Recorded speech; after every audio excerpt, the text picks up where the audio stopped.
பரிசுத்த நாமத்துக்கு ஸ்தோத்திரம்.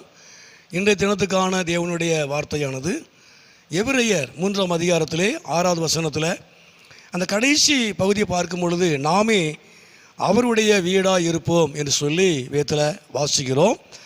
நம்பிக்கையில், தைரியத்தில், உறுதியிலே நாம் காணப்படும் பொழுது, கிறிஸ்துக்குள்ள நம்பிக்கையிலே தைரியத்தில் நாம் உறுதியாக இருக்கும் பொழுது அவருடைய வீடாக இருப்போம் என்று சொல்லி நாம் பார்க்கிறோம்.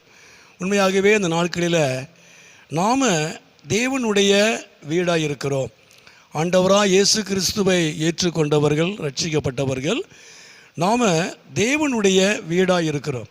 அவர் நமக்குள்ளே வாசம் பண்ணும்படியான ஒரு தேவனுடைய வீடாய் நாம் காணப்படுகிறோம். ஆகவே தேவனுடைய வீடாக இருக்கிற நம்முடைய வாழ்க்கையில், நம்முடைய குடும்பத்தில் என்ன இருக்கணும் அப்படிங்கிறதா ஒரு 2 காரியத்தை மாத்திரம் நான் சொல்கிறேன். அநேக காரியங்களை ஏற்கனவே நம்மளாலே பேசியிருக்கிறேன்.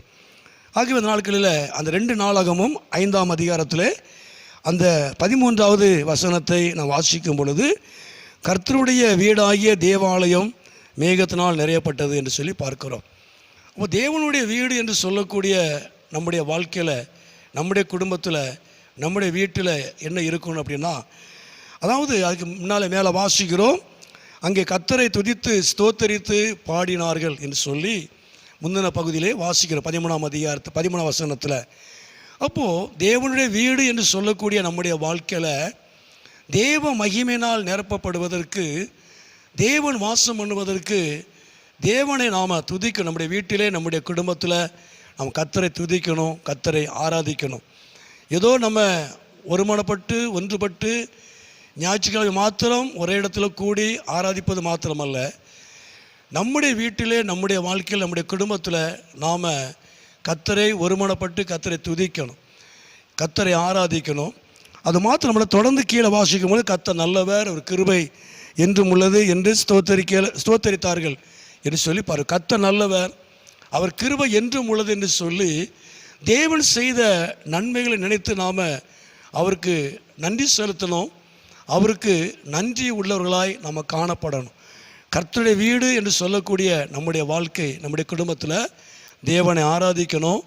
கர்த்தரை நல்லவர், அவர் கிருபை என்றும் உள்ளது என்று சொல்லி அவர் செய்த நன்மைகளை நினைத்து நாம் அவருக்கு நன்றி செலுத்தணும். நன்றி உள்ளவர்களாய் நம்ம காணப்படணும்.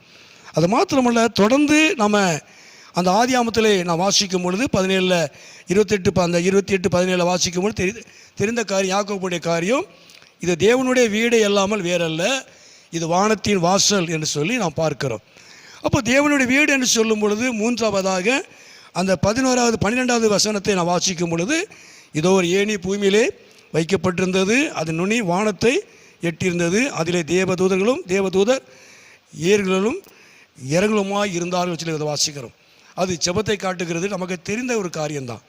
அப்போ தேவனுடைய வீடு, கர்த்தருடைய வீடு என்று சொல்லக்கூடிய ஒரு வீட்டில் கர்த்தருடைய ஆராதனை மாத்திரமல்ல, தேவனுடைய நன்மைகள் நினைத்து நன்றி சொல்லக்கூடிய காரியங்கள் மாத்திரமல்ல, ஒரு வீட்டில், நம்முடைய வாழ்க்கையில், நம்முடைய குடும்பத்தில் முதல்ல அந்த ஜெபம் இருக்க வேண்டும். 3வது நம்முடைய குடும்பத்தில், நம்முடைய வீட்டில் ஜெபம் இருக்கணும். அது மாத்திரமல்ல, தொடர்ந்து 13ஆம் வசனத்தில் அதற்கு மேலே கர்த்தர் நின்றார் என்று சொல்லி பார்க்கிறோம். அப்போ உண்மையாகவே நாட்களில் ஜெபம் மாத்திரமல்ல, நம்முடைய குடும்பத்தில், நம்முடைய வீட்டில் கர்த்தர் உயர்ந்தவராக இருக்கணும். எல்லாவற்றுக்கும் நாம் அவருக்கு முதலிடம் கொடுக்கணும். எல்லாவற்றுக்கும் மேலாக நாம் அவரை உயர்த்த வேண்டும். நம்முடைய வாழ்க்கையில், நம்முடைய குடும்பத்தில், நம்முடைய வீட்டில் அவர்தான் உயர்ந்தவராய், உயர்த்தப்பட்டவராக நாம் வைத்திருக்க வேண்டும். அவருக்கு முதலிடம் கொடுக்க வேண்டும். இதுவே தேவனுடைய வீடு என்று சொல்லப்படுகிறது. உண்மையாகவே இந்த நாட்களில் நானும் நீங்களும் தேவனுடைய வீடாய், கர்த்தருடைய வீடாய் காணப்படுகிறோம்.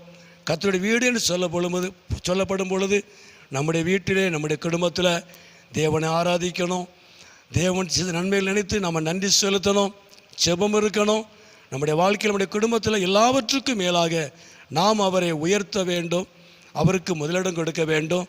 அவர்களுடைய வாழ்க்கையை தேவன் அதிகமாய் ஆசீர்வதித்து அவர் நாமத்தை அவர் மகிமைப்படுத்துவார். ஜெபம். எங்கள் அதிகமாக நேசிக்கிற நல்ல பிதாவே, அருமையான ஆண்டவரே, இந்த நேரத்துக்காக நன்றி செலுத்துகிறோம். இந்த சத்தத்தை கேட்டுக்கொண்டு அருமையான நம்முடைய பிள்ளைகளையும் குடும்பங்களையும் தேவன் ஆசீர்வதிப்பீராக.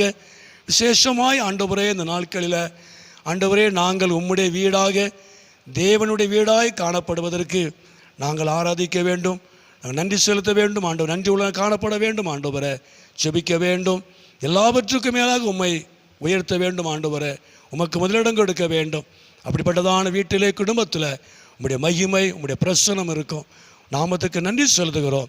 தொடர்ந்து நீர் ஆசீர்வதியும், உம்முடைய நாமத்தை மகிமைப்படுத்தும்.